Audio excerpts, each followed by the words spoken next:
Magandang araw sa atin lahat mga kababayan, saan man panig kayo ng daigdig naron. Dito na naman tayo sa another episode ng ating vlogs, Badong Aratilis po.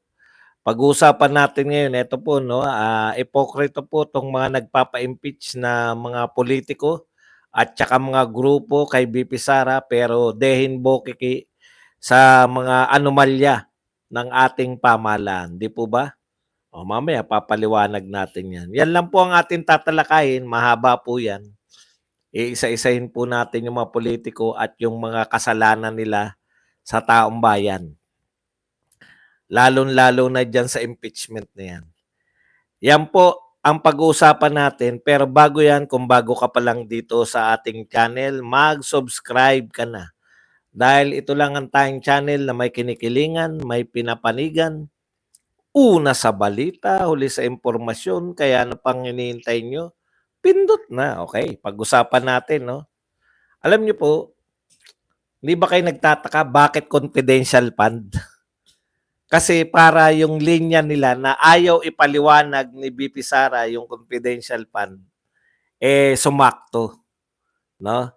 Bakit? Kasi confidential eh. Hindi talaga ipapaliwanag. So nakaporma po yung pagtatanong nila sa confidential. Alam nila na hindi magpapaliwanag dahil abogada at masunurin sa batas ang ating Vice President. No, kaya nila hinahamon na ipaliwanag mo yung confidential fund. Di ba? Tanong. Mula po sa tanong na confidential fund, ito po ba ay bukod hindi pwedeng ipubliko, yun po ibig sabihin ng confidential, hindi pwedeng malaman mo, malaman ko at malaman ng buong bayan.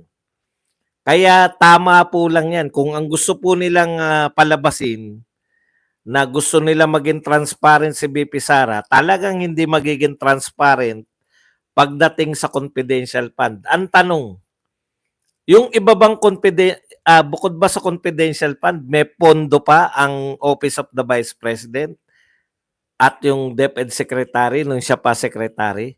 Meron. Di ba? Hindi nyo naisip to eh. So bukod po sa confidential fund, may pondo pa bang iba na hawak ang Office of the Vice President? Meron. May anomalya ba? Wala. Di ba? Walang anomalya eh. Ngayon, naipapaliwanag ba, pag tinanong ba si BP Sara tungkol sa mga budget ng hindi confidential, nasasagot ba ng opisina nila? Nasasagot. May anomalya ba? Wala. Walang anomalya, Badong. Sa lantad, sa mga open sa publiko, no? Open sa publiko, wala silang nakikitang anomalya. Pero yung close sa publiko na hindi pwedeng busisiin ng publiko, yun ang sinasabi nilang tila may anomalya. Sinabi ba nilang may anomalya? Hindi. Kasi pahiwatig lang po ang gusto nila. Okay? Pinapahiwatig lang po nila. Pero saan sila nakatutok? Sa confidential fund. Bakit sa confidential fund? Kasi po ayon sa batas, ito po ay confidential at hindi pwedeng ibulgar. Simple lang po yan.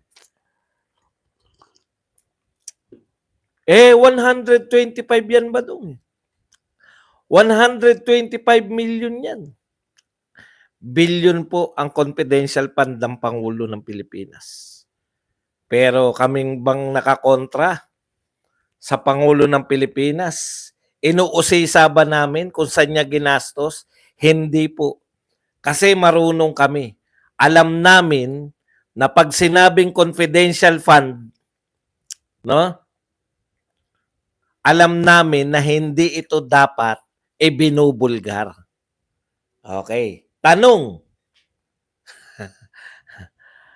Alam na pala ng Kongreso na may na confidential fund. Bakit nila tinatanong? Kasi nga alam natin na hindi sasagutin.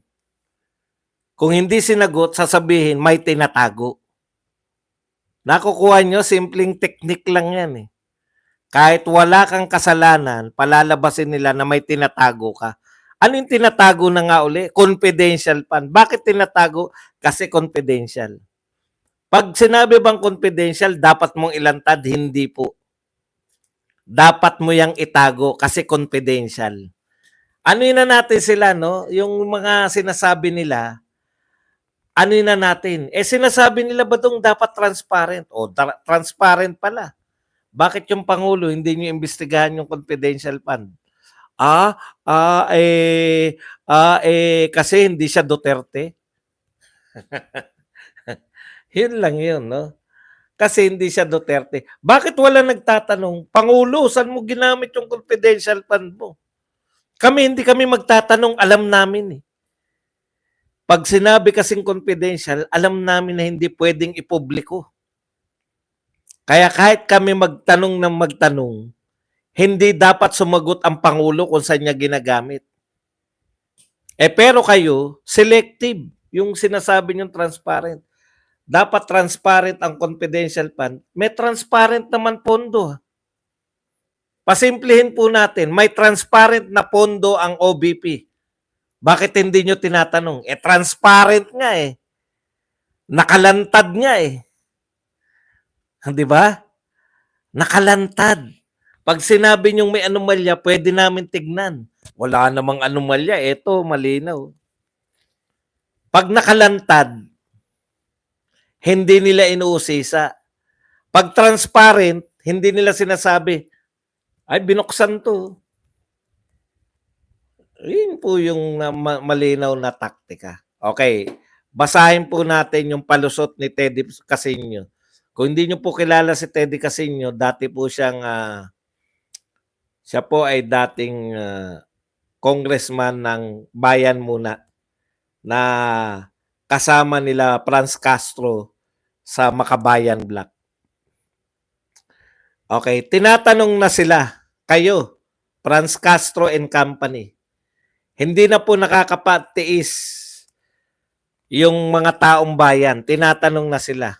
Ito pong isang Captain Campilan, nagsabi, the government should not be wasting its time or taxpayers' money on your complaints, especially when it's obvious. Ito sabi kay Teddy Casino, it's all about your political agenda. Why pick on BP Sara? Why not go after BBM? Is it because she's standing in the way of your failed movement? Tinatanong si Teddy Casino nitong Captain Campilan. Bakit si BP Sara ang pinag-iinitan nyo? Bakit hindi ninyo inuusisa o sinasampahan ng kaso si BBM? Direkta, di ba? Tanong kay Teddy Casino yan. Tinatanong ka, Teddy Casino. Bakit si BP Sara? Bakit hindi si BBM? Bakit hindi nyo rin sampahan? Di ba? Mamaya na yung mga government. Ito muna. Ito munang mga 30 years o 50 years na lumalaban sa pamilyang Marcos. Nagsimula yung mga tao na yan. Lumalaban na sa pamilyang Marcos. Bakit hindi nyo sampahan, hanapan ng ikakaso si Pangulong Marcos?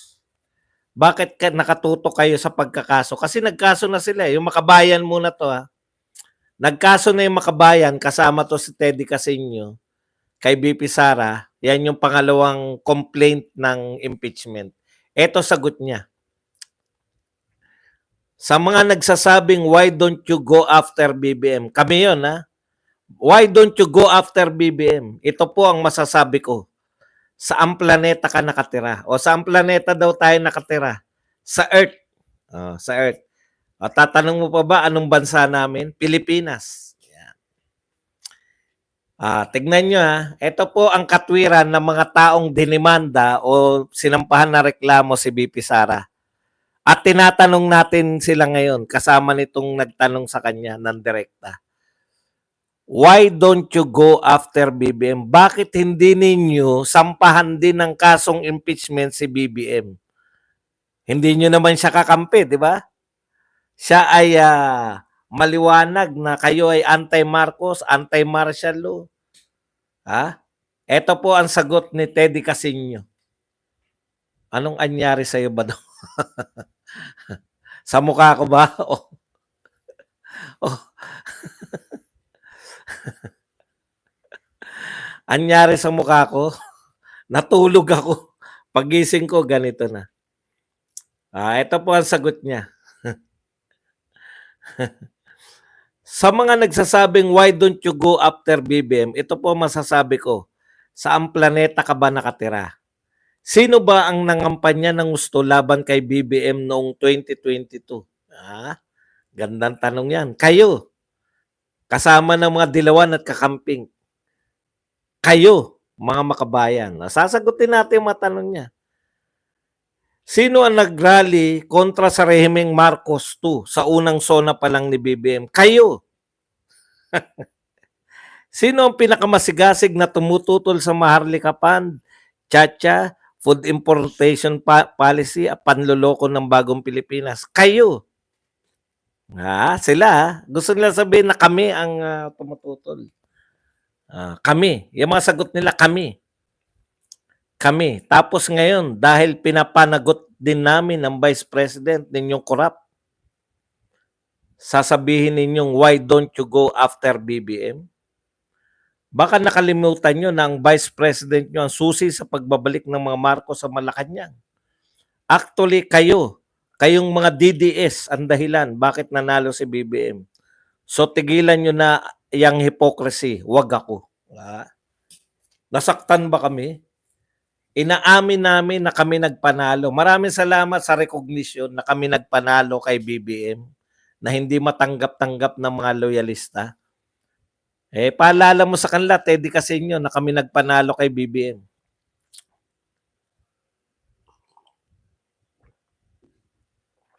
Okay. Maraming salamat sa recognition na kami ang nagbalik kay BBM sa Malacanang. Hindi yan tatanggapin ng mga BBM supporters. Ngayon, totoo naman na kinalaban nyo si BBM noong 2022. Totoo naman na kayo ay kontra sa SONA. Sa unang SONA, nagrarally na kayo. Totoo naman na kayo pinakamasigasig. No? Lumaban sa Maharlika Fund, Chacha, Food Importation, etc. Tanong, bakit hindi nyo sampahan ng kasong impeachment si Marcos? Yun yung tinatanong namin eh. Bakit si BP Sara lang? Ang ibig mo ba sabihin, yung sinampan yung kaso, ano ba yung sinampan ng makabayan? Yung loss of public trust ba? Ibig nyo sabihin, si Marcos, suportado nyo pa hanggang ngayon? Ikaw na nga nagsabi, sa simula't simula pa lang. Sa simula't simula pa lang, tutol na kayo sa panunungkulan ni Marcos. Lahat ng kapalpakan, tinututulan nyo. Maharlika Fund, importation ng mga produkto, Chacha, panloloko ng bagong Pilipinas. Tama yan. Bakit hindi nyo sampahan ng impeachment? Sinabihan mo pa kaming ipokrito. Kami, tama yung sinasabi mo, kami ang dahilan. Umamin ni makabayan, tayo dahilan eh. Kung bakit nanalo si Marcos. Tama, pero alam na namin ngayon na nabudol kami. Nabudol kami ni Marcos. Ang tanong uli, nagsampa kayo ng impeachment kay BP Sara? Hindi kayo nagsampa ng impeachment kay Marcos? Bakit? Bakit siningil out niya si BP Sara? Masakit bang sabihin ng katotohanan na yun nilalabanan nyo, dekada na, ay kaalyado na kayo ngayon? Si Franz Castro, kaalyado na ng mga Romualdez, mga Marcos. Masakit bang aminin yun? Kami umaamin kami na nabudol kami ni Marcos. Kayo, hindi nyo ba aminin? Ang mga tao, huwag nyo lulukuhin.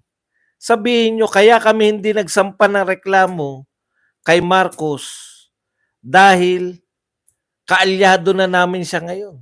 O matatanggap pa namin. Eh hindi, sinasabi nyo pa, kami ang unang kumalaban.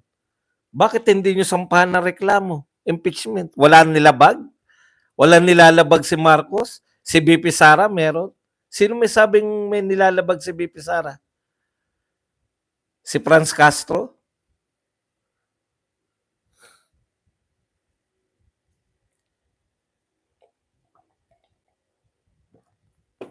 Okay. Magtapat kasi kayo. Sabihin nyo, hindi namin sinusuportahan si Marcos. Ako na magsasabi kung bakit inuna ninyo si BP Sara. Kasi kung inuna nila si Marcos at natanggal sa pwesto si Marcos, sino upo? Si BP Sara. Kaya ayaw nilang unahin si Marcos. Sabihin nyo ganito. Alam ko naman na ganito ang gusto. Ito ba gusto nyo? Uunahin lang namin si BP Sara para pag nawala na si BP Sara, hindi na siya makakaupo, tsaka namin sasampahan si Marcos. Bibilib pa ako sa inyo. Di ba? Ang problema kasi, kayong ipokrito eh. Napaka-ipokrito nyo. Hindi kami nananawagan na impeachment kay Marcos. Alam namin walang patutunguhan yung impeachment kay Marcos eh. Hindi kami nananawagan. Nagtsatsaga nga kami na mangampanya sa mga kandidato namin. Hanggang 2028, magtsatsaga kami. Yung ginagawa namin sa EDSA, karapatan namin yan. Malayang pamamahayag yan. Katulad din ng ginawa ng mga loyalista at ginagawa nyo, Teddy Casino, sa Mindiola. Oh, mga loyalista. Ilan na ngayon ilan na ngayon na nagrarally sa Pangalawang araw nyo ba? Ilan na ngayon? Ang tao sa EDSA, dumadami ba kayo? Kasi kami dumadami. Habang tumatagal, dumadami yung kalahok. Ilang araw na kayo? Ilang araw? Ilan na kayo ngayong araw na to? Ilan ang ngayon? Ilan ang nasa EDSA ngayon? O kami, direkta namin sinasabi, kaya hindi nyo sinasampahan ng impeachment si Marcos dahil kayong ipokrito. Kaalyado nyo kasi si Marcos ngayon. Halatang halata naman, no? O ngayon, kung hindi nyo kaalyado at balak nyo rin sampahan ng reklamo, sabihin nyo. Huwag nyo linlangin yung mga dilawan, huwag nyo linlangin yung mga Marcos loyalists. Na kunwari kakampi kayo ngayon. Pinagdiriwang kayo ng mga Marcos loyalists eh. Akala nila totoong kakampi kayo eh. Di ba? Halatang halata eh. Okay. Balikan natin. Yung iba naman politiko. Kayo sa Quadcom. Kayo sa Committee on Good Governance. Mga miyembro niyan. Anong kinakatwiran nyo? Bakit kayo nag-iimbestiga? Na ang naging resulta ng investigasyon ninyo ay yung pagpapakulong kay Attorney Laika Lopez, Zulaika Lopez, at pagwawala ni BP Sara nung ililipat si Attorney Lopez sa correctional. At nung nagwala na si BP Sara, meron na kayong biglang pansampa ng impeachment. Ang tanong ko sa inyo, mga Quadcom at iba pang committee ng HOR, ano na nga katwiran ninyo? Bakit kayo nag-iimbestiga walang katapusan kay BP Sara sa budget ni BP Sara? Natural lang daw yun dahil pera ng taong bayan yan. Yang mga confidential fund ni BP Sara, pera ng taong bayan. For the spirit of transparency, kaya namin iniimbestigahan si BP Sara. Transparency pala ang gusto ninyo. Kaya daw nila iniimbestigahan yung confidential fund ni BP Sara. O, ganun kayo ka-ipokrito. Bakit? May narinig ba kaming inimbestigahan ninyo? Kailan nyo imbestigahan yung confidential fund ng presidente? Confidential fund ng ibang ahensya? Hindi nyo iimbestigahan kahit kailan? Akala ko ba after kayo ng transparency? Yung bang confidential fund ni BBM ay hindi pera ng taong bayan? Pera pa rin ng taong bayan. Bakit hindi nyo imbestigahan din?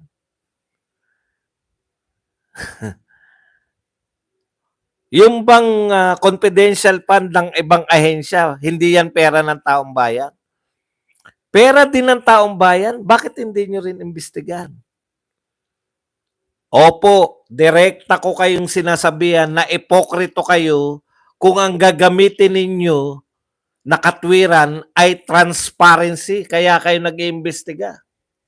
Buti pa tapatin nyo.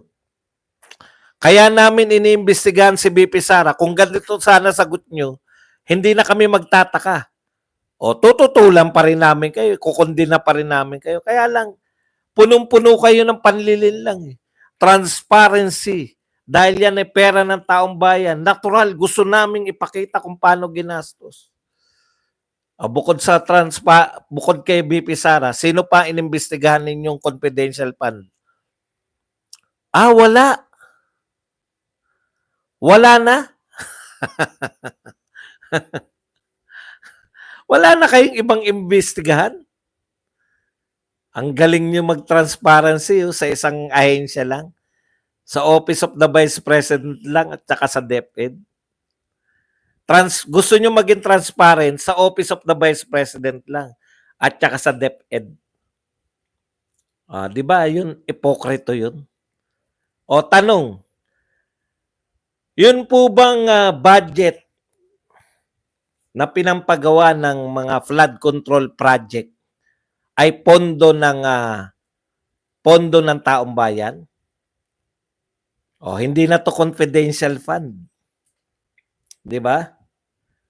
Hindi na to confidential fund.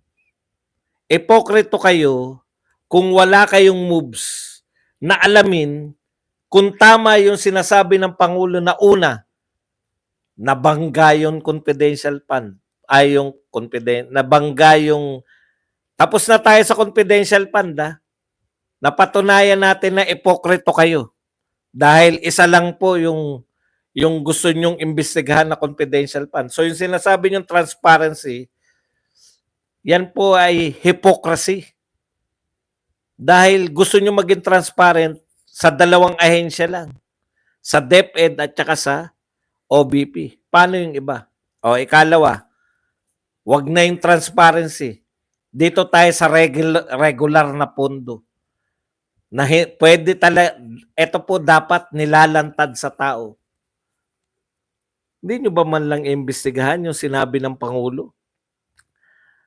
Na kaya hindi nakatulong, kaya tayo binaha sa mahinang bagyo na si Christine, hindi yung nauna, yung letter C, Karina. Sa mahinang bagyong si Karina, mahina rin po ang ulan, binaha pa rin tayo. Ano sabi ng Pangulo? Nabangga kasi yung flood control project. At saka dahil sa ulan. Hindi nyo ba imbestigahan yun? Nasaan yung mga nabangga na yun? 5,500 eh. Nasaan yung mga nabangga na 5,500? Asan yung 5,000 barko na bumangga sa 5,000 flood control project? Wala tayong investigasyon. Hindi po confidential yan. Bakit ayaw nyo imbestigahan? Ikalawa sinabi, nariyan lang yan. Na-overwhelm lang tayo. Na-overwhelm lang daw. Nariyan lang daw yung flood control. Bakit hindi nyo na-imbestigahan? Bakit tayo na-overwhelm?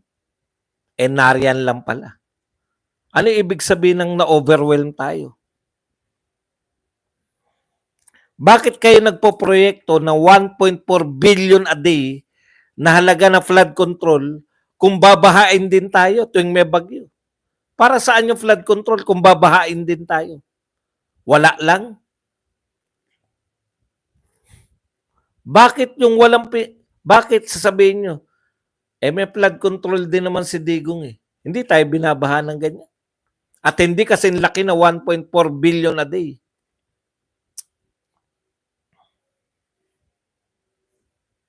Isa pang tanong. Ito yung gustong malaman ng taong bayan eh. Ipokrito kayo kung wala kayong balak alamin ito. Hindi po to confidential. Yung pong binentang ginto, hindi po yan ginawang confidential fund. Pinagbentahan po ng ginto, wala kayong balak alamin. Una, bakit nagbenta? Ikalawa, saan napunta yung binenta? Ikatlo, sino nag-ahente? Wala kayong balak alamin ang lahat. Pero gusto nyo pa rin alamin si Mary Grace Piatos? Gusto nyo pa rin malaman kung sino si Kokoy Villamin? At ngayon, lahat ng 600 na pangalan, gusto nyong alamin sa... Hindi ba pag-aksaya ng pera yung ginagawa nyo? Aabalahin nyo yung tao, yung mga taga-NSO. NSO pa ba tawag dyan? PSA na. Philippine Statistics. Aabalahin nyo para sabihin na kung may tao bang Mary Grace Piatos, pati kami alam namin na hindi sila tao. Si Mary Grace Piatos ay kinakain. Ngayon, ano pong problema? Kung kinakain po yan at hindi tao, may anomalya ba? May anomalya po ba kung alam po namin lahat, pangkaraniwang kaming tao, alam namin lahat na si Mary Grace Piatos, ang malaking posibilidad ay alias ng informer na pinagbigyan ng reward. Dahil is either may naituro siyang NPA or may naituro siyang drug lord. Mahirap po bang intindihin yun? Nauunawaan po namin. Kayo lang po, alam ko nauunawaan nyo rin. Pero for the sake na manira sa mga Duterte, no? Kahit confidential po ang pagkatao ni Mary Grace Piatos, gusto niyo pa ring malaman. Bakit? Bakit gusto niyong malaman? See? Ano po ang sabi ng COA tungkol dyan sa mga pinagpipilitan yung ipaimbestiga pa rin kahit tapos na? Unqualified, or unmodified opinion. Ano po ibig sabihin yan? Pinakamataas na rating ng ng COA. Pinakamataas na rating, ibig sabihin nakasunod ang Office of the Vice President sa standard. May standard ba yan ba doon? Opo, global standard of auditing. Ang standard po na sinusunod ng ating COA ay nakabatay po sa global standard. Tanong ko, anong standard ang ginawa nyo, mga Committee on Good Government, sa paghihinala sa confidential fund ni BP Sara? Meron kayong standard, meron kayong pag-audit na ginawa? Authorized ba kayo mag-audit? Hindi kayo authorized mag-audit. Sino nag-audit sa inyo? Authorized ba yung nag-audit na congressman na i-audit yung mga papeles ng Office of the Vice President? Hindi. Hindi auditor yung mga congressman. Sinabi po ng auditor ng Pilipinas na walang anomalya. Bakit pinagpipilitan yung anomalya si Mary Grace Piatos? Yun na lang po pinanghahawakan nyo. Mary Grace Piatos na lang. Ito po, may anomalya. Ito po yung malinaw na gusto malaman ng tao. Hindi po namin sasabihin na may anomalya, hindi nga namin alam. In spirit of transparency, kami pong mga mamamayang Pilipino, ang gusto naming imbestigahan ninyo, saan napunta yung transfer na pera mula PhilHealth at mula sa iba't ibang ahensya. Hindi lang po PhilHealth ang kinunan nila ng pera eh. Iba't ibang ahensya. Saan napunta ang Maharlika Fund? Bakit ayaw nyo maging transparent sa Maharlika Fund? Confidential fund ba ang Maharlika Fund? Kung hindi po yung confidential fund, nasa na yan? Bakit ayaw nyo pong alamin para sa aming mamamayan? Saan po napunta yung mga binibenta nating mga pag-aari? Yung binayaran po ng San Miguel Corporation dyan sa NAIA para sila na mag-operate na NAIA. Saan po napunta yan? Saan po napunta yung pinagbilhan ng ginto? Saan po napupunta yung mga inuutang natin? Sino po mga pinag-utangan natin? Saan po napunta yung mga inuutang pa natin? Bakit kami nagtatanong? Wala kami nakikitang proyekto. Bakit panahon ni Duterte wala nagtatanong? Ramdam namin eh. Walang tulay, nagkaroon ng tulay.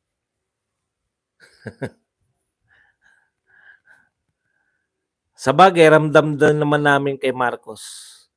Walang hukay, nagkaroon ng hukay. Ang proyekto ni Marcos ay proyektong hukay. Magtatayo kami ng college of college para sa mga doktor.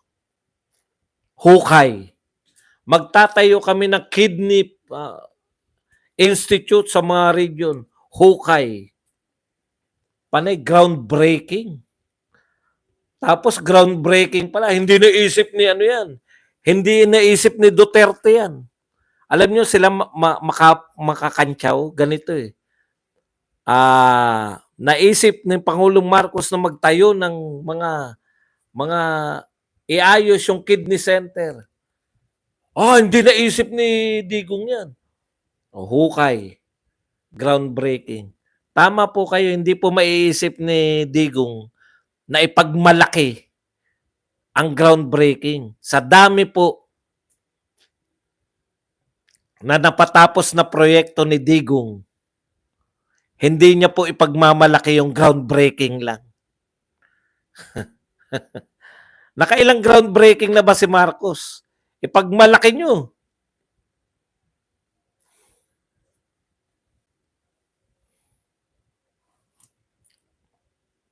Panay kayo groundbreaking? Itutuloy nyo na lang yung mga proyekto, hindi nyo pa naituloy. May pondo na yung Mindanao Railways, pinatigil nyo pa. Hahanap kami na mas mura. Mas mura ang ano. Ayaw namin sa China tayo umutang. Hahanap kami. Approve na, ipapollow up nyo na lang. Ayan po. Bakit hindi nyo imbestigahan yung mga yan? Sino nag-ahente ron sa ginto? Tandaan po nyo, kami simple lang eh.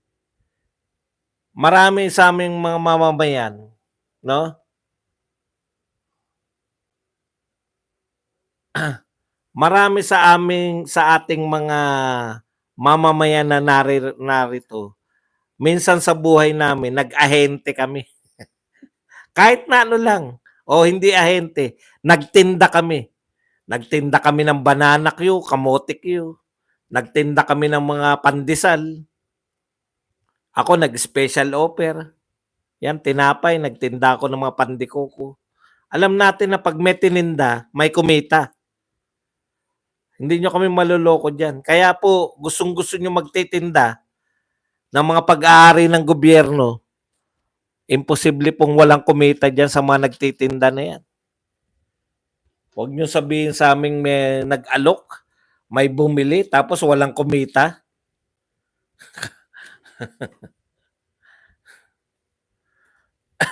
Asan nakatayo yung mga flood control projects? 5,500.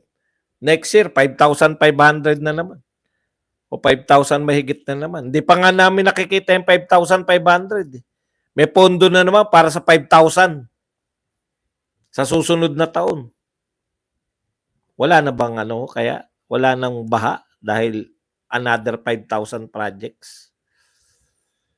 Inuubos ninyo yung pera ng taong bayan. Utang lang ng utang.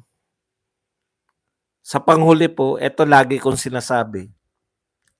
Nakatutok ang gobyerno natin sa walang kamatayang pamimigay ng ayuda. Pero sa kasaysayan po ng daigdig, walang yumamang bansa na namimigay lang ng ayuda. Pero lahat ng yumamang bansa ay nag-invest sa infrastructure. Walang mayamang bansa na walang infrastructure. Lahat ng mayaman nag-invest sa infrastructure. Kinakantsawan nyo yung Duterte. Inuna ng Duterte yung kriminalidad, graft and corruption. Tinanggal niya ang korupsyon sa gobyerno. Kahit hindi kayo maniwala, ramdam yan ng mga OFW, ramdam yan ng mga mananakay, ramdam yan lahat. Sa kahit maliliit, nawala, natakot ang mga kriminal. Natakot ang mga magnanakaw sa gobyerno.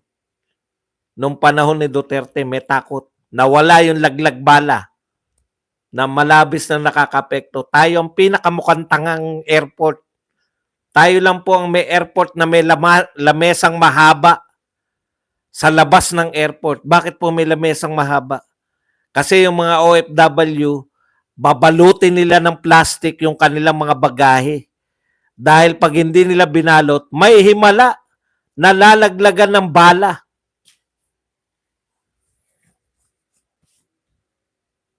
Tindi, no? Pagdating ni Duterte, papakain ko sa inyo yan. PI kayo. Isang mura lang, nawala. Build. Walang tulay. Nagkaroon ng tulay. Sangkatutak na build. Panahon ni Duterte, ang golden age of Philippine infrastructure. Kaya po tayo ramdam natin, papaunlad na tayo. Bakit? Lahat ng bansang maunlad, magandang infrastructure. So invest in infrastructure. Yan po ang mantra ng mga umuunlad na bansa.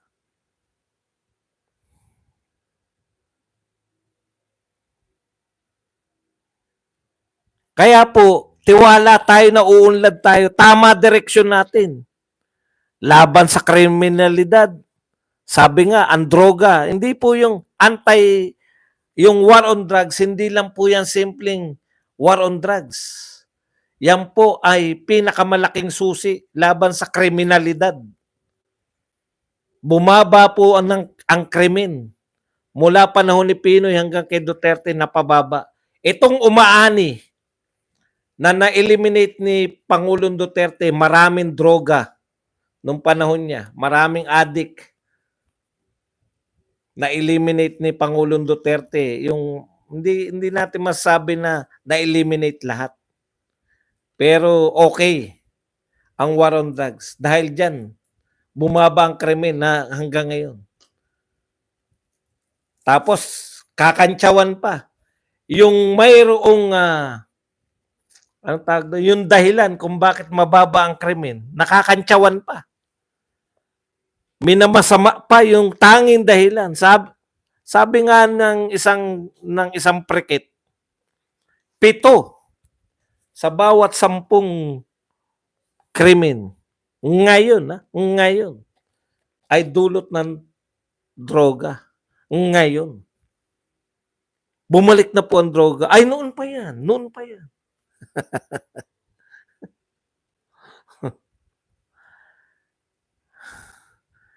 Instead na pasalamatan yung taong nagtrabaho para malutas yung malaking suliranin ng droga noon, instead na magpasalamat dahil nagmana siya ng walang naging bagong addict sa loob ng 6 na taon na panunungkulan ni Duterte, kinantyawan pa. Mas mababa ang ating krimen ngayon.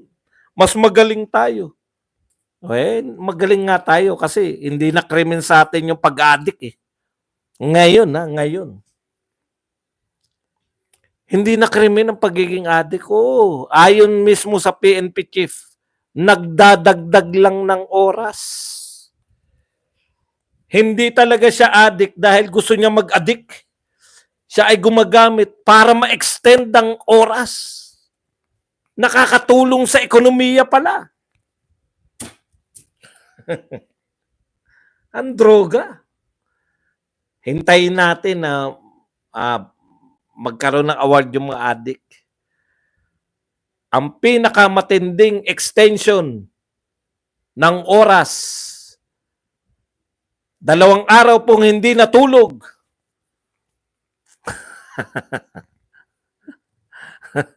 Sana magkaroon ng award, no? Yung mga hindi natutulog dahil sa droga, nag-extend ng araw.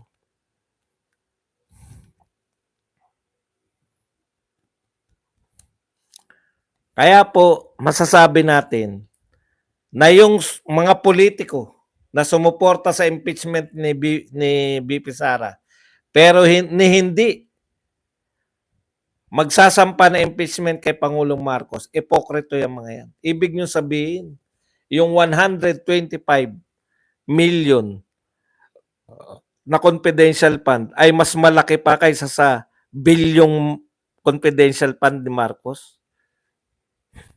Ibig nyo sabihin, mas may anomalya pa yung 125 million confidential fund na sinasabi po ng COA na walang anomalya. Sa tingin nyo, may anomalya pa yan kaysa sa nawawalang. Hindi po nawala yung confidential fund. Hindi po sinabi ng COA na nawawala yung confidential fund o walang pinuntahan ng confidential fund. Ang sinabi po ng COA, unmodified and unqualified. Pinakamataas po na pwedeng igawad sa isang ahensya ay ginawad sa OBP. Ibig sabihin may anomalya yun kaysa yung hindi nating nakikitang 5,500 na nung hinanap natin dahil bumaha, ang sabi ng Pangulo ay nasagasaan ng barko o yung na-overwhelm. Nariyan lang yan, pero na-overwhelm lang ng baha. Puta, flood control, na-overwhelm ng baha. Paano yun? Para nyo sinabi na nagpatayo kami ng nagpatayo kami ng ng tulay. Asan po yung tulay na madadaanan ng mga motorista? Asan po yung tulay dito sa ilog na to? Nariyan yan. Kaya lang natabunan ng ilog yung tulay. Di po ba? Nakakatawa yun. Nagtayo kayo ng tulay na mas mababa pa sa ilog.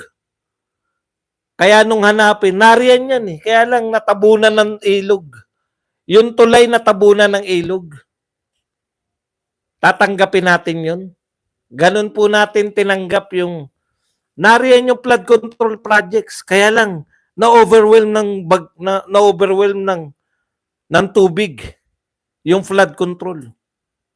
Parang yung pinapaliwanag na